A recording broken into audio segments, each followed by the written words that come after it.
Future city plan బాగానే ఉంది కానీ నిజంగా గవర్నమెంట్ దీన్ని చేయగలుగుతుందంటారా? ఏదన్నా ఒక గవర్నమెంట్ డెవలప్మెంట్ మనకి అవ్వాలి అంటే ఫస్ట్ మెయిన్ హర్డిల్స్ వచ్చేసి ల్యాండ్ అక్విజిషన్.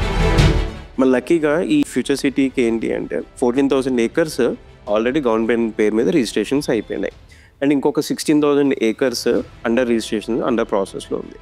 సో మనకి ఫస్ట్ 60-70% హర్డిల్ అయితే క్లియర్ అయిపోయింది, అంటే ల్యాండ్ అక్విజిషన్ అయితే క్లియర్ అయిపోయింది. అందుకనే ఇది ఒక ఇంపాసిబుల్ ప్రాజెక్ట్ అయితే కాదు, అంటే ఇమాజినరీ ఫిక్షనరీ ఇంపాసిబుల్ ప్రాజెక్ట్ అయితే కాదు. But and long term project and difficult project, but surely government అయితే దీన్ని చేయగలుగుతుంది.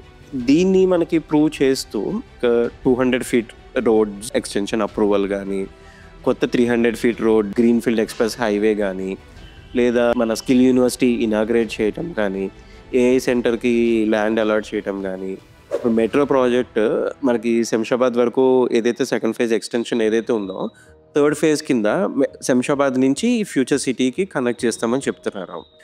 అండ్ రీసెంట్గా మనకి లాస్ట్ వీక్ మనం చూస్తే ఫ్యూచర్ సిటీ నుంచి ఏపీకి గ్రీన్ఫీల్డ్ ఎక్స్ప్రెస్ హైవే కనెక్ట్ చేసి దానికి ఈ రూట్లో డ్రై పోర్ట్స్ కడతామని చెప్పేసి ఏపీ అండ్ తెలంగాణ డిస్కషన్ కూడా అయింది.